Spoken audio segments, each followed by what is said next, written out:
Live and direct, live and I take no jive. Legalize it. Tell me how much can a koala bear? Koala bear, koala bear. Koala bear. Barry pulls a joint out of his pocket. Bill says, "Great, Barry, a reefer."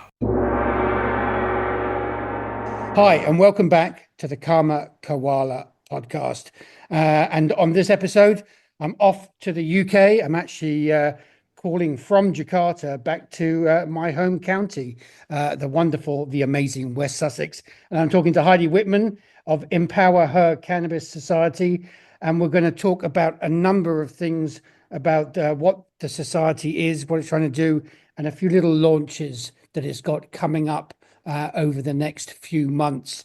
Heidi, welcome back to the Koala podcast.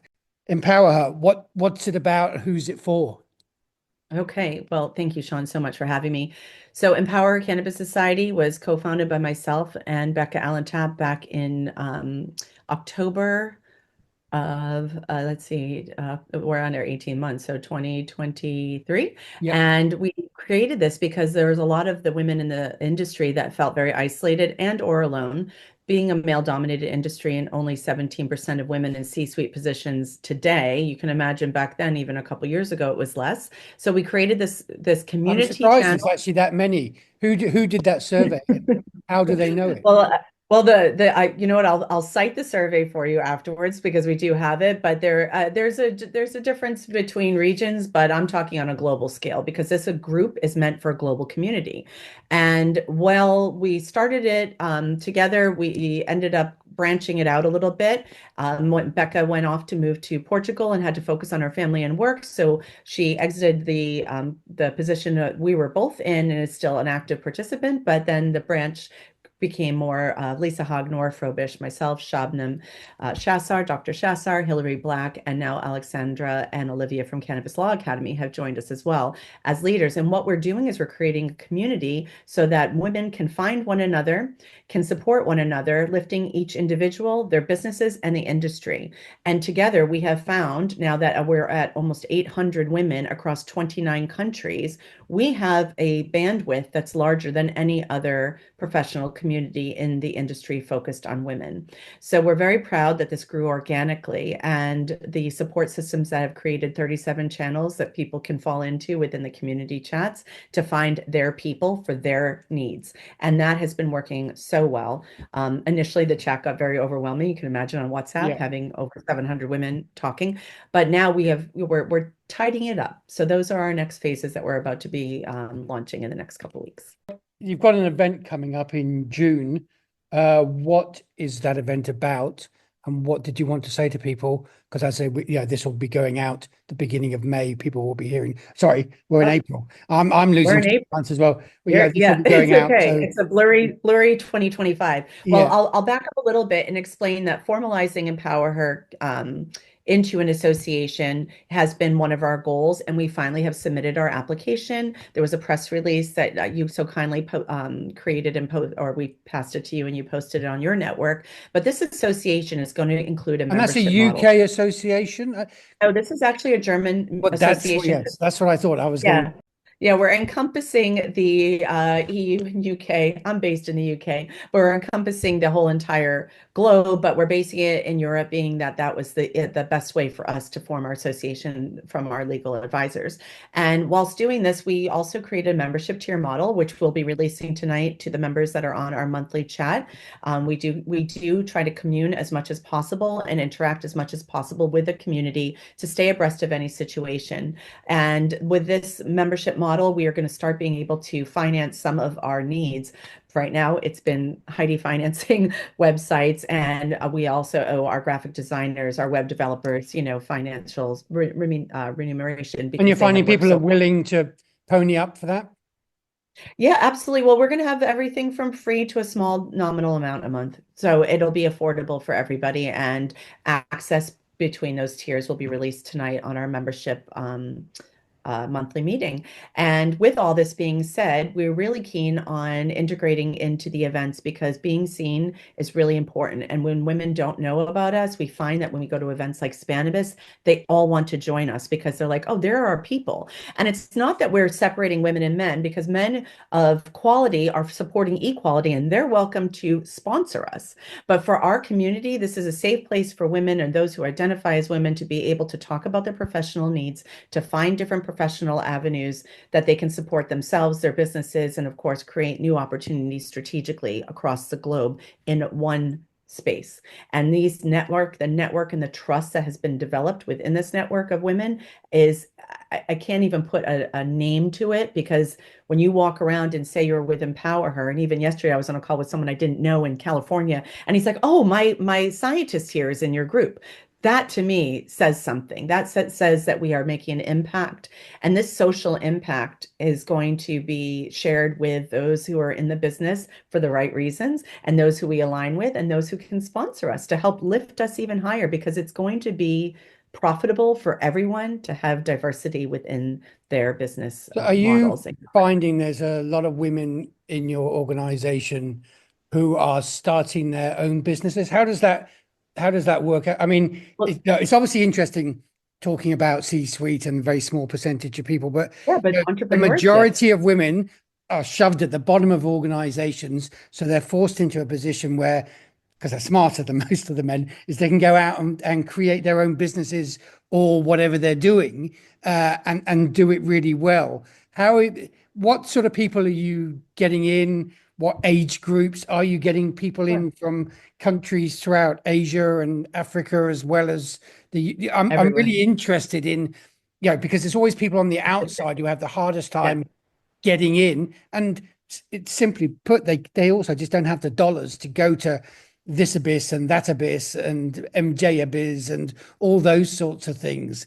I It's a mean, good way to describe it. well, Well, that's what we're doing, Sean. To be honest, the entrepreneurs in our group are finding it so helpful because we have people in all sectors. We're about to start to do a poll in coming in May. Once we get through the next ICBC round that we're going to be attending in Berlin, we're going to be starting a poll to recheck in with our society to find out all of those demographics and statistics on what sectors women are sitting. But I can tell you offhand, because I'm very active in the community, and we have businesses that are startups, we have businesses that are public, we have those who are doing research, we have scientists, we have auditors, we have regulators, we have lawyers, everything from production, packaging, formulations. Female health focused is obviously something that is neglected in all business and all research. And we're hoping to change that by highlighting these women who might have been pulled down and might not be in those leadership roles, but need someone to shine a spotlight on them because they need that boost. They need to know they're surrounded by people that understand them and know the importance. They're important. And people are forgetting when they're creating products, when they're developing boards. If you have an all male board and you're looking at even touching the female audience, how is that going to translate to your products, to who they're going to be given to on the public side? 76% of consumers of cannabis are women purchasers. Yeah, I mean, consumers that purchase cannabis products, sorry, not percentage of cannabis consumers, but those who purchase cannabis products are women, because we govern our households and we look at the healthcare for our households most often. And those statistics come, I think, from a Forbes article. Again, I can cite it for you. But with that being said, why are we not including women in all the different spaces within the industry? If we don't change the cultural and historical norms of business, and with our nascent industry that over here is about 10 years old, what are we doing? Because this is a plant, this is a one mission with one plant involved. Egos have to be left at the door. People need to start opening up their doors to others, and we're hoping to open those doors for those who don't see the value. And the value is you're going to get some unbelievable talent, you're going to have perspective, you're going to have creativity that you might not already have in your business, and it's going to profit you at the end when women see that your products have been created with a woman's insight.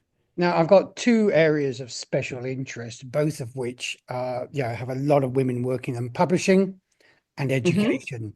Both Hmm. those areas are sorely underrepresented in cannabis, and that's why I think we've got so many problems in cannabis at the moment. Are you getting a lot more women who have come from a more general publishing or education background, have discovered cannabis and can bring their skills because men have been completely unable to do that in the last 20 years. And it's, and look, anybody who knows publishing knows that, it's a 50-50 business, actually, generally, even in professional publishing. And so the sooner we get those sorts of sets of knowledge in to start building companies, it's really going to benefit cannabis. Are you seeing that amongst your membership group, and are people talking about it a lot? 100%, you nailed it. It was like your mind reading. So one of the purposes of the event coming up, which I'll talk about in a moment in June, is we want people from outside the industry to come in. And because the talent that is outside the industry can absolutely be applied and is applicable to most of our regulatory, scientific, data science needs, and bringing people in that have the capabilities of using media, omni-media channels to be able to help our industry grow in a proper professional manner are on the outside. So we have a lot of writers, we have a lot of reporters, we have incredible journalists that are within our group, and they're so supportive of the women in the group. We have external groups like I Know a Girl, the saying like, oh, hey, I know a guy that can help you. We're Jocelyn Prefontaine and Kate Holst from Twister Technologies and Boveda started I Know a Girl. And they're like a subset within our group that starts highlighting these women. But that's our goal. Our overarching goal is to bring people from the outside in, welcome them with open arms and say, hey, we'll teach you. What do you need to know? Because coming into the cannabis industry, you need to strap on your seatbelt and be ready for the roller coaster ride of your life. You need to know the ups and downs are chronic.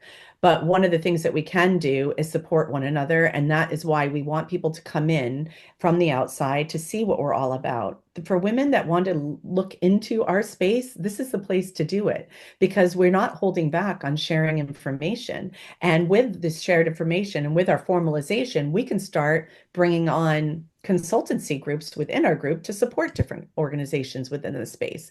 And you're going to get a powerhouse of go-getters and doers that action every single word they say with ethical and moral, compasses directed straight up and down. Because this is something that we see so many people wiggling and woggling and trying to monopolize. There's no need for that. There's plenty for everybody. But if we don't There's so start much for looking, everybody, but they got to play that game. yeah, I wanted to ask one other question before we get onto the event. sure.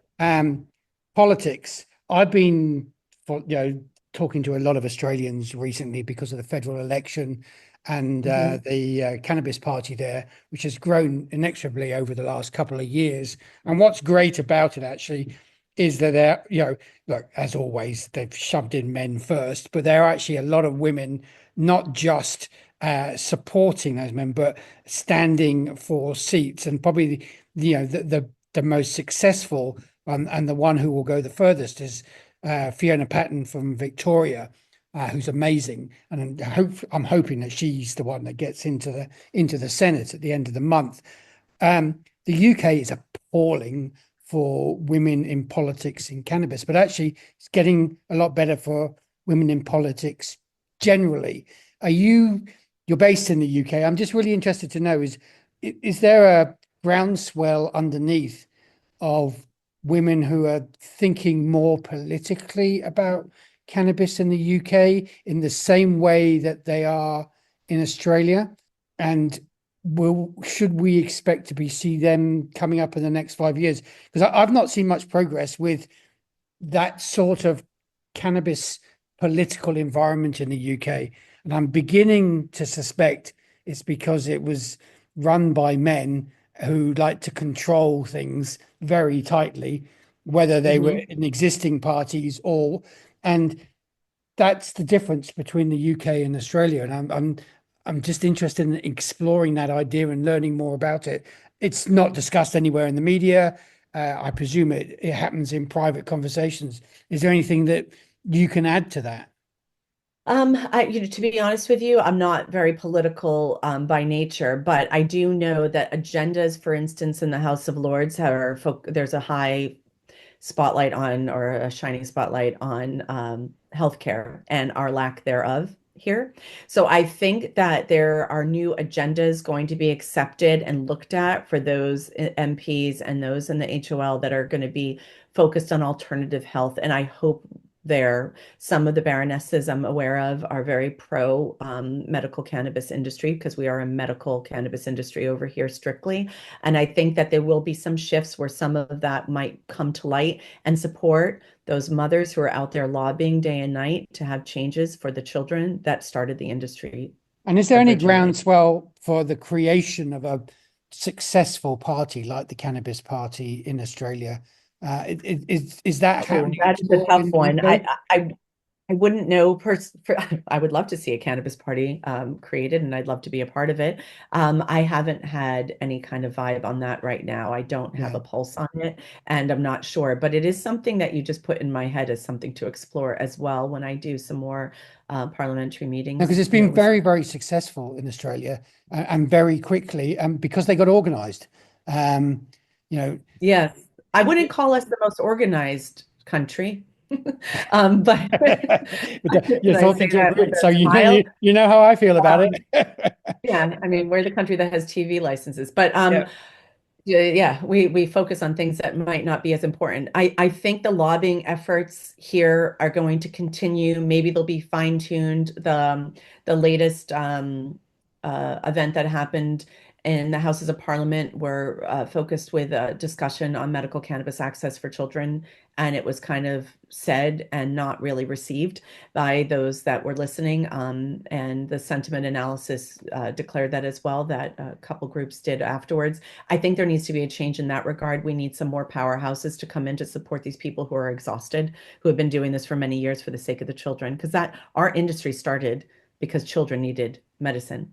And we can't forget them in anything that we're doing. So whatever our group does, we are mothers, we're daughters, we're sisters, we're aunts, we are working hand in hand as wives and as professionals. And we have to be able to support the others that started it. So that is something that, on our agenda for say 2025, 2026, we'll be focusing on supporting lobbying efforts as much as we possibly can. And then I might be able to come back to you with a little bit more insight. But for now, it's very, very high level. Okay. I've distracted you from No, you didn't distract me. the I found it event. interesting ask because Yeah. well, let me, yes. So with all this being said, though, it's tied together. You have to know that everything that we do is tied together. We're working twice as hard for half the amount of respect and funds. So that is the power you get in a woman within the industry and within any industry. I was And about we're to say also it doesn't running. just apply to the cannabis industry. It applies No, to I mean, everything. and going back to opening up our doors, we want people who don't understand the industry to be able to come in, because it is pigeonholed as we vape and consume flower here. But there are a lot of other products out there. So that is one of my personal missions as a consultant, as a strategic consultant for the UK specifically, is to start working on how we can uptick patients. But that also might be coming involved with our group, because patients can come into our group as well as professionals, and we can support them and we can guide them. And those who are curious about it can come in. We want to have that open door policy. And with that being said, we are so fortunate that the CB Club, which is run by Ben Arn and has a 20-year history, has combined efforts with EmpowHer specifically to hold an event before Mary Jane on June 18th in Berlin. The sponsorship deck and the event tickets will be on sale soon, and the sponsorship deck will be circulating, I think, as soon as tomorrow. And we're going to be focusing on the attitudes of women in the space and how women can benefit and change the profitability, the structure, and the forecast for businesses by getting them involved. Because like I said, we have people from every single sector of the industry thriving and doing so much wonderful work that are not being recognized and included. And we have a lot of monopolies growing. We have a lot of organizations that don't see the value. And we want to bring this event to light so that people can come in and meet us and hear about how cannabis helps with everything from mental health to physical health to sexual health. And we want people to come in and meet the entrepreneurs. We don't want to talk about adversity anymore. We know it exists, We want to talk about how to be inclusive within your own business and meet some of these absolute superstars in the cannabis. And we're touching on the psychedelic side too, because this is something that's also very, very prominent and needs a little bit of space too. So we're bringing that together with CB Club to create an interactive event. So we're not talking at people in audience. We're asking for the audience to participate. It's going to hold about 200 to 220 people, I think, maximum. It'll be a very, very curated event, specific, so that we keep everyone up and moving and grooving with an after party afterwards. And it's going to be a wonderful event. So we will be circulating the sponsorship deck to support us and highlighting the companies that want to support the women in the sector who have to work this hard to be seen and see the benefit when they come in. Because when they're looked at by our community as a group that values women, our women will support them. It's that simple. And when you have our support, I can guarantee your business is going to thrive. So if you're looking at a trajectory that is a hockey stick, you need to include women, period. Now, talking of which, I'm going to finish off on a slightly less cheery note. I'm going to ask you about the US and what's happening there at the moment. I presume quite a lot of your members are from the US. Yes. There's a lot of women in the business. A lot of women obviously have been forced out of the private sector, but I mean, in the areas that I work in regulatory, in law, in commissions, there's actually quite a lot of senior women. Are you hearing stories about their life getting harder over this period in 2025? Because it worries me that I see a lot of people being pushed sideways by the end of this year. I mean, just across society generally, but in this business, because it's so new and nascent, it's easier to shift people out who have that dreaded word opinion applied to them. And of course, if you're a woman with an opinion, that's that's the ultimate sin, isn't it? So, I mean, what are American women able to do, and are they beginning to try and organize in a more sort of proactive way to defend themselves? Because the companies that you talk about are being very proactive in being and literally blatantly anti-women, which is I mean, it's like something out of the Stone Age. Well, I mean, I think the Stone Age is probably better, to be honest. It's caveman like. Well, put it this way, North American women that are in the industry that are in our group, I've only had bits and bobs, and tonight we're going to address that in our membership meeting. But to support them, the tariffs, for instance, with Canada, we're looking at a lot of people losing their consulting work because all of a sudden the tariffs are affecting the companies that were hiring them. We see a lot of large groups in California crashing.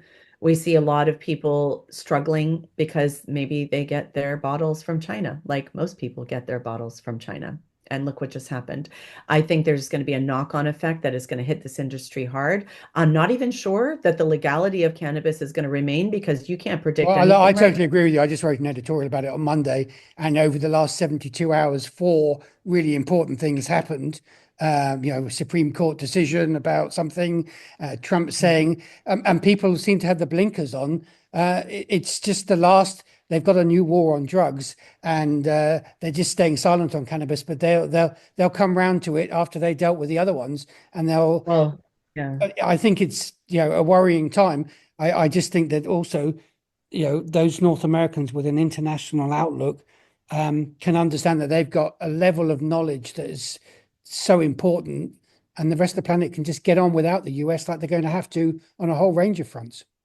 Yeah, there is. Yeah, absolutely. Well, I'll tell you one thing, from some of the talented women that are in our group that have, 20 plus years of historic success in the US, they're still standing. And I talk a lot about still standing because we're still here. We haven't been knocked off.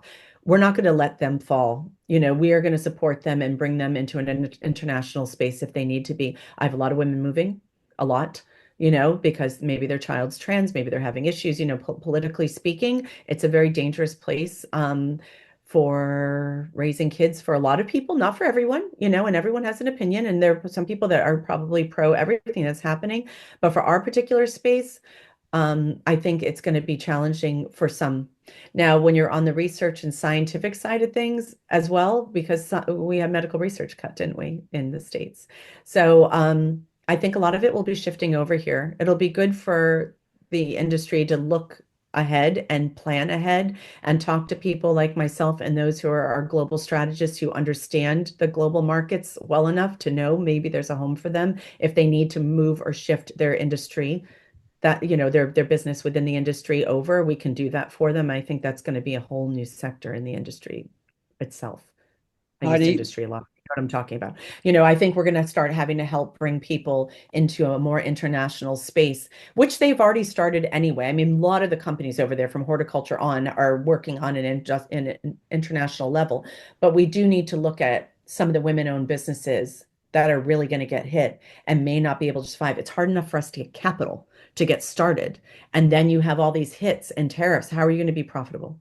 How are you going to own a small boutique shop? beyond thinking Um, about it at the moment, to be honest. and it's really frightening. There's a large unknown, but with these unknowns, I look at life really positively and annoyingly to most. I'm a super optimist, and I do think there's opportunity in every bad situation. And I think right now, once we develop our group even more formalized, we are going to be able to assist in a better manner. I mean, that's the whole point. We have to evolve. We have to pivot. We need to look at things carefully. We need to support those who are in favor and those who are not in favor equally with whatever's happening in the world.